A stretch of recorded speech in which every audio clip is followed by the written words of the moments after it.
Então, vamos iniciar com muita honra, anunciando a nossa convidada de hoje, a professora ilustre da Faculdade de Direito da USP, onde ela é titular de Direito Penal, ex-diretora da mesma faculdade, do período de 1998 a 2002, e atualmente vice-presidente da Ordem dos Advogados do Brasil, na seção paulista, a professora Ivete Senise Ferreira.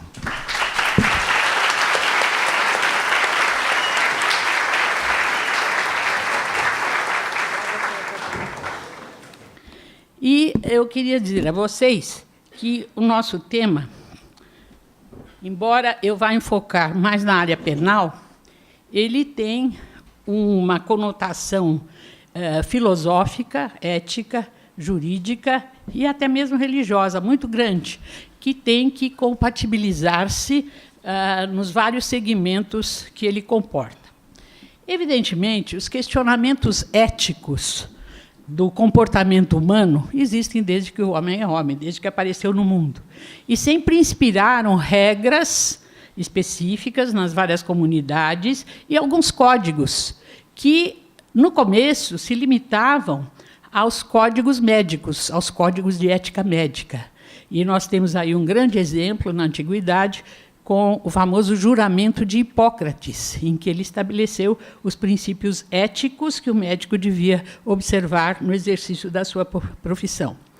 Depois, mais tarde, com o surgimento do cristianismo e a evolução do cristianismo, essas regras e essas questões foram aumentando de volume, não é, com a influência da religião, e se estabeleceram regras no chamado direito canônico, aquele que funciona no âmbito da igreja, e também sanções da igreja para as infrações que se cometessem a esses princípios éticos.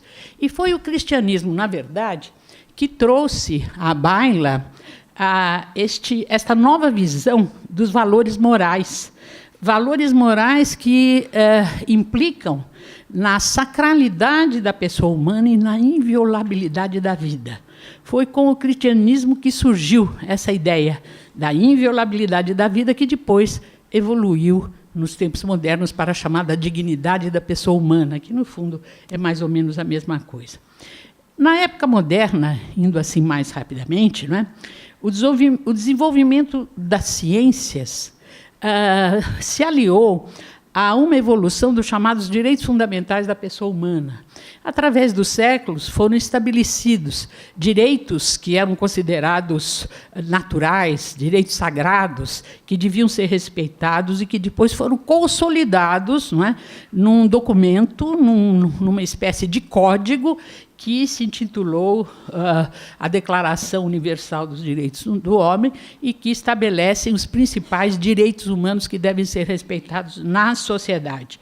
E que, no fundo, tem esta sacralidade da pessoa humana, dignidade da pessoa humana, inviolabilidade da vida como corolário de seus preceitos, não é?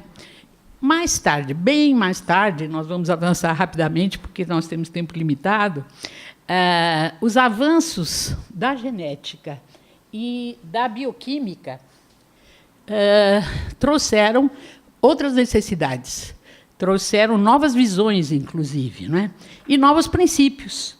Novos debates sobre a vida, então, foram necessários e a matéria começou a evoluir num sentido que veio resultar numa espécie de disciplina, que não é bem uma ciência, é uma disciplina que é a bioética. A bioética, na verdade, foi proporcionada por todas essas necessidades que surgiram no campo das ciências, da genética, da bioquímica, e trouxeram uma reivindicação da comunidade e do plano jurídico para um debate ético sobre as questões da vida, o trabalho dos médicos, o trabalho dos cientistas em geral, para que se compatibilizem os princípios éticos com os princípios jurídicos e com a atividade científica. Esse foi o surgimento da bioética, que surgiu na década de 1970, é bem recente essa disciplina, não é? e surgiu com o objetivo exatamente de conciliar o conhecimento biológico, que evidentemente se desenvolveu, com os valores humanos, que sempre foram respeitados na sociedade desde o início e que foram evoluindo, não é? Considerando-se que os valores éticos da sociedade não podem ser separados dos fatos biológicos, aqueles que dizem respeito à vida e ao seu prolongamento na Terra, né? O prolongamento da humanidade na Terra. Ora, esses questionamentos trouxeram à baila uma revisão da disciplina chamada ética. A ética, vamos me lembrar aqui, se eu esquecer, porque a gente vai se entusiasmando e esquece, né? Tem que apertar aqui. A ética não é uma ciência, ela é uma parte da filosofia, uma disciplina da filosofia, uma disciplina normativa que indica quais são os valores e princípios que devem nortear a existência das pessoas, desenvolvendo o seu sentido moral e influenciando as condutas. Não é uma disciplina obrigatória como direito, não pode ser exigida. Ela é uma disciplina de recomendação, tanto que faz parte da filosofia. Porque, segundo a definição que lhe dá Eduardo Maynez, a ética é um conjunto de regras de comportamento e formas de vida através dos quais o homem tende a realizar o valor do bem. O bem dele e o bem dos outros, o bem das relações sociais. É preciso que valores sociais e morais sejam respeitados, não é? Para que a comunidade, a sociedade possa viver em harmonia, em paz, não é? Nas suas relações, e isso faz parte dessa disciplina chamada ética. E a ética, ela se revela na sociedade pela moral, a chamada moralidade pública ou privada, não é? A história da ética é uma história antiga, né? Sempre inspirou os filósofos. Há uma série de teorias a respeito da ética que nós não vamos ter aqui oportunidade de enfrentar, porque o nosso tema é bioética. O que é, então, a bioética? Parte da ética, como o nome diz, não é? Nós temos a ética, que é esse conjunto de princípios e valores morais que devem ser respeitados na sociedade, e nós temos essa necessidade de conciliar esses princípios com os conhecimentos científicos e biológicos. Daí surge o termo bioética, que foi conceituado por Warren Wright como sendo o estudo sistemático da conduta humana no âmbito das ciências da vida e da saúde, considerada à luz de valores e princípios morais. E aqui nós temos, então, a junção dos conhecimentos científicos e dos princípios morais a serem respeitados. E quando se construiu essa nova disciplina, não é, surgida no campo da bioética, o seu objetivo ficou bem definido. O seu objetivo seria estabelecer normas éticas com base em princípios norteadores, existentes já na sociedade, ou que deveriam existir, se não existem. Mas, evidentemente, a discussão, como em todo o plano científico, se fez bastante acirrada e vários modelos diferentes foram apresentados para compor a bioética com diferentes fundamentos, que aqui estão relacionados os principais. Os principais fundamentos que nortearam a discussão da bioética foram o princípio da autonomia da vontade, que é um princípio considerado como sendo liberal ou subjetivo. O princípio da autonomia da vontade é aquele, resumindo em poucas palavras, em que cada pessoa, através da sua própria reflexão ética, dos seus princípios morais, dá a sua própria resposta a um dilema no qual ele se encontra, evidentemente relativo às questões da vida e da saúde, levando em conta os valores do conflito. E o pensar ético da sua comunidade também não pode ir contra o pensar, os valores da comunidade, não é? Mas o princípio dominante aí, como a própria pessoa escolhe a sua conduta, seria o princípio da autonomia da vontade, que considera o fundamento do agir moral como uma escolha autônoma. Temos um exemplo muito recente. Hoje saiu no jornal, não sei se vocês viram, uma jovem acometida de câncer, um câncer terminal na cabeça, muito doloroso, que resolveu praticar o chamado suicídio assistido. O suicídio assistido não é permitido na nossa lei, na nossa legislação, mas existe em alguns países, em vários estados americanos. E ela, então, convencionou qual seria o dia da morte dela, 1º de novembro, que foi quando ela, auxiliada medicamente, se despediu dos familiares, etc. e tal, e pôs fim à vida através de medicamentos que lhes foram injetados. Nós vamos discutir isso aqui um pouco mais tarde na questão da eutanásia. Mas é o princípio da autonomia da vontade funcionando nesse campo da bioética. Eles querem ver a obra de arte. Eu também sou curiosa. Porque o pacote está tão bem feito que eu não vou saber do que eu falo.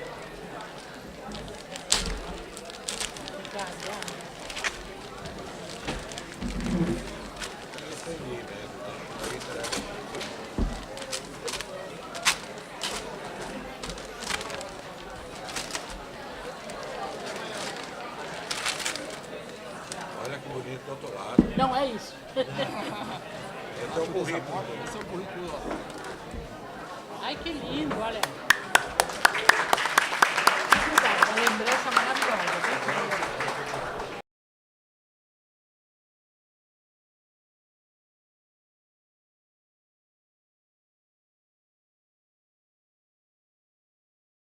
Diante das nossas enormes homenagens, o ex-presidente do BCCRIM, desembargador aposentado do Tribunal de Justiça de São Paulo, autor de inúmeras obras clássicas do nosso direito penal e inúmeros outros títulos que, na sua modéstia, não quis que nós aqui enunciássemos todos eles. Então, eu tenho um grande prazer, uma grande honra de convidar o Dr. Alberto Silva Franco.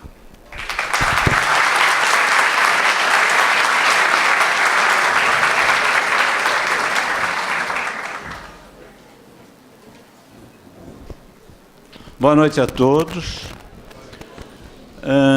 Eu gostaria de dizer que eu tenho sempre uma reserva para fazer qualquer tipo de palestra. E por quê? Não que eu não queira ter contato com outras pessoas, não que eu não goste de fazer amizades, aliás, Mia Couto dizia com muita propriedade que a pessoa não envelhece enquanto fizer novos amigos e enquanto não deixar de se apaixonar pelas coisas. Então, ou pelas pessoas. Eu tenho uma certa resistência, primeiro por causa da idade. Eu não sei o que um velho pré-incinerado, beirando os 83 anos de idade, eu faço esse mês de 83 anos de idade, tem para dizer para jovem. Eu tenho uma dificuldade imensa de dizer em que planos nós estamos. Eu estou no chamado plano ascensional, e vocês estão na vida. Então, são diferenças brutais. O convite foi do Dr. Ivan, só que ele não me contou um pequeno pormenor, que nós tínhamos que andar 1 quilômetro para chegar até aqui. E me disse mais, são aproximadamente 100 pessoas. Eu vejo um grande auditório. Não é? Então, o doutor Ivan já não receberá de mim nenhum sim diante de um convite. Não é que eu não queira estar aqui, eu estou aqui com muito prazer, muita satisfação, vamos conversar. Eu acho que mais do que eu fazer uma palestra, o que importa é que a gente estabeleça um nível de conversação. E depois tem um outro dado que eu acho muito importante, porque o legislador foi muito inteligente quando criou a lei 10.741, chamada o Estatuto do Idoso. No Estatuto do Idoso, há um dispositivo que diz que vai ser punido com pena variável entre 1 mês e multa, veja bem, entre 6 meses e 1 ano, desculpem, mais multa para quem desdenha, humilha, menospreza ou discrimina a pessoa idosa por qualquer motivo. Então, vocês já sabem que serão responsabilizados, obviamente, se eu não puder dizer a vocês alguma coisa que seja do interesse de vocês e vocês me vaiarem. Portanto, não vale vaia. Bom, o tema dado é um tema que eu acho que eu figurei mal, com toda sinceridade. Por quê? Primeiro porque eu achava que seria uma turma bem menor de pessoas, conforme os dados do Dr. Ivan. Pessoa que não merece maior credibilidade. Depois, porque é um tema um pouco, vamos dizer assim, um tanto pesado, para conversar com jovens, alguns que talvez estejam entrando na faculdade de Direito, e talvez possa parecer um tema um tanto quanto incomum. Talvez eu tivesse escolhido melhor se eu falasse sobre o que é ser um juiz, como é que vive um juiz, quais as condições de vivência desse juiz, como ele deve se comportar em relação ao tribunal, como ele deve fazer a sua vida junto à população para a qual ele foi designado. Enfim, como foi a vida de um juiz num tribunal. Talvez isso fosse muito mais interessante do que falar da globalização. O doutor Ivan vai sofrer enquanto me levar para casa o tempo inteiro.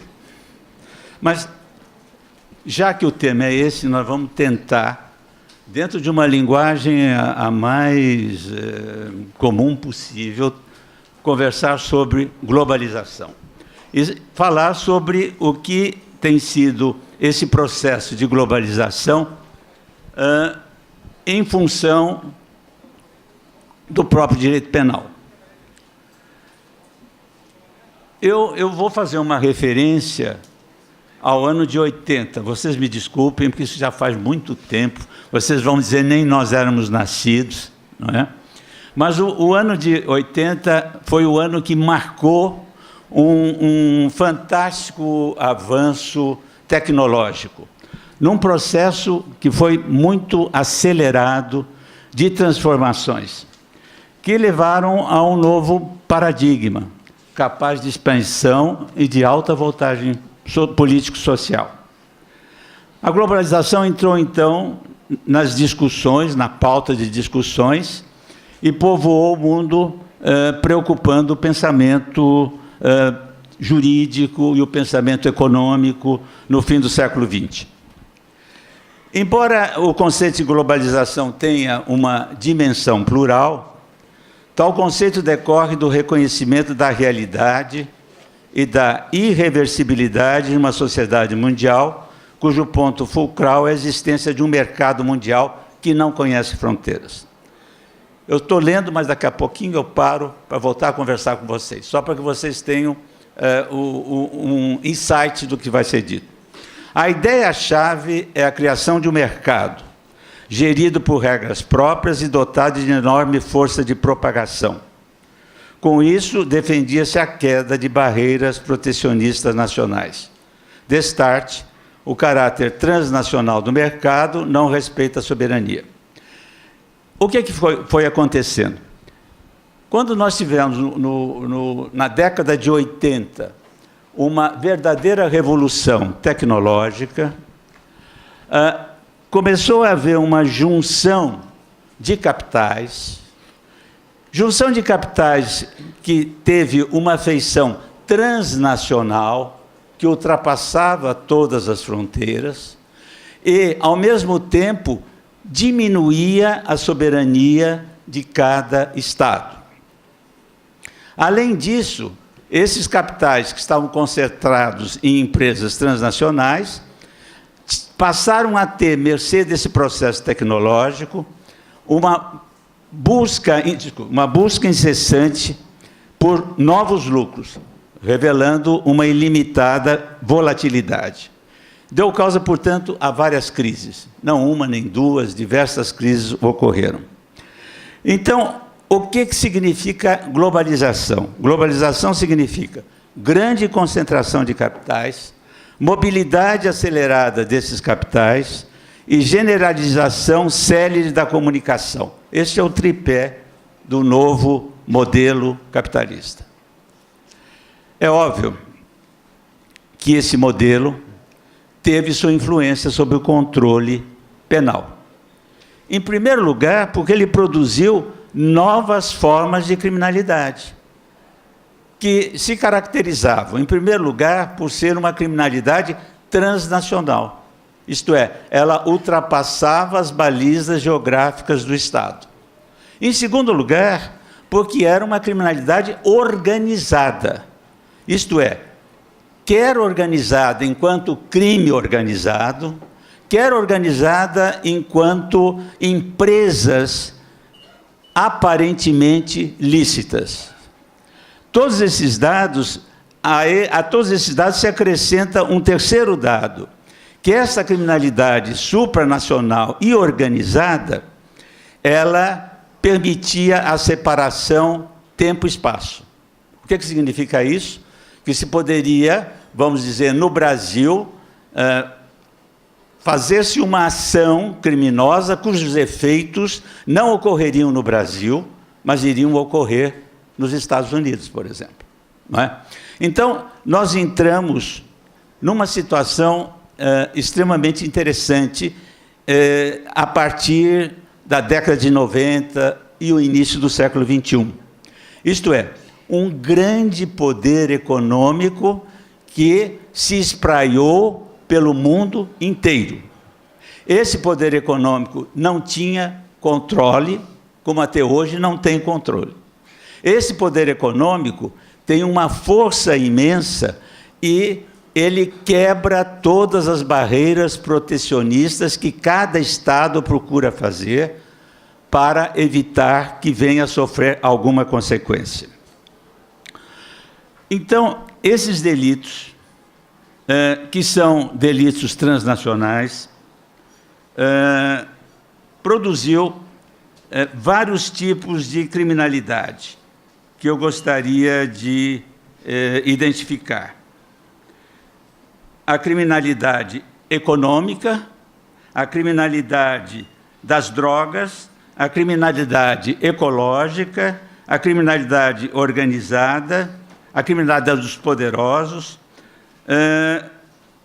e um número elevado de ações delituosas em relação às quais o mundo não estava preparado para fazer face. Nós não temos uma justiça internacional com essa força, e nós não temos nenhum poder persecutório, nós não temos um Ministério Público, nem uma justiça que seja universal, que possa fazer face a essa nova criminalidade que a globalização criou. Eu tenho a impressão, e cada vez mais me convenço disso, que os tribunais internacionais até hoje existentes, e um deles é o Tribunal Penal Internacional de Roma, ele se limita a crimes contra a humanidade, mas não tem uma extensão capaz de fazer face a essa criminalidade transnacional, quer seja econômica, quer seja ecológica, quer seja de organização criminosa, seja lá do que for. O mundo está, até agora, despreparado para enfrentar esse tipo de criminalidade. O Tratado de Direitos do Mar, chamado de a Nova Convenção dos Direitos do Mar, que teve como delegado brasileiro o grande Vicente Marota Rangel, criou em Kingston, capital da Jamaica, a autoridade internacional. Mas ela é internacional, ela não é supranacional. E há uma diferença brutal, e Vossa Excelência sabe, Margarete, e doutor Alberto sabe, né, entre o internacional entre nações e o supranacional. Além disto, além da autoridade executiva, mas que a gente nem sabe onde ali está, só geograficamente em Kingston, há um tribunal do mar, pouco falado. E este tribunal do mar fica sob a capital da Liga Hanseática, Hamburgo, que é a cidade livre da República Federal. Ora, até hoje eu não vi um processo do Judiciário do Mar, do Tribunal do Mar. Né? E sabemos que do cruzador britânico, do submarino britânico, etc., a questão das várias confrontações, né? Mas por quê? Os navios militares são navios daquele estado em qualquer parte do mundo. Então, um navio militar, uma belonave inglesa ou americana, território americano, está em alto mar, mas é o território americano. E a lei é vigente na embarcação, é o território americano. E com isto, o lixo vai por aí. Agora, o Brasil tem culpa? Tem. Nós temos também culpa. E uma culpa dos nossos emissários, inclusive Santos. Aqueles canais de Santos que levam os esgotos trazidos pelos rios e vão. Mas como pensa-se, alto mar é 20 quilômetros. No sudeste, pelo Tratado do Mar, a zona econômica, a zona contígua, são 200 quilômetros. 20 quilômetros não é alto mar. Chega o esgoto, nós, para as praias bonitas de Santos, Guarujá e São Vicente, e o paulistano, o osasquense, o barueriense vão ao mar e trazem o zoológico na pele, né? Mas se olharmos o Código Penal, os crimes contra a saúde pública ou de perigo para a saúde pública são apenados com detenção. O roubo é reclusão. Enquanto o ser humano for menor do que o seu próprio bolso, podemos deixar de lado o Código Penal e as leis penais especiais. Concordo plenamente com o senhor, principalmente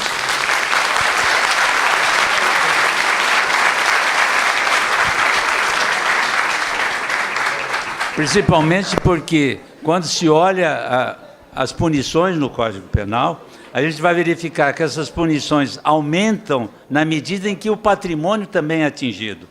Nós vamos verificar que um sequestro de que resulte morte é uma punição imensa, se não me falha a memória, de 24 anos, a mínima, não é isso? Ao passo que outros fatos, uma lesão corporal da qual decorre grave lesão, né? A pena é de 2 anos. Então, é algo assim... O abandono, Onde tem o patrimônio presente, a proteção existe. Onde tem o ser humano, acho que ela não existe com essa intensidade. Gostaria de chamar agora o aluno Rafael Rodrigo da Silva, que vai presentear nosso convidado em nome da instituição.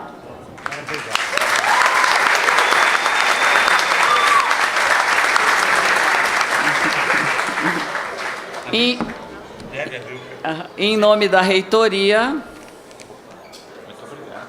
Também.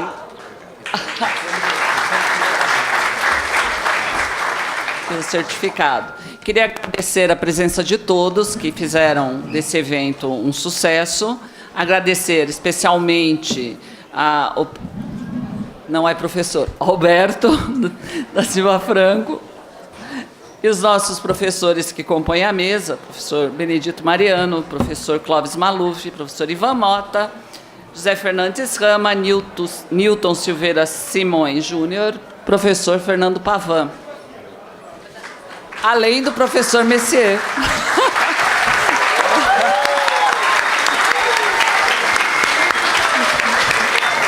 é sempre um sucesso. Muito obrigada a todos, boa noite.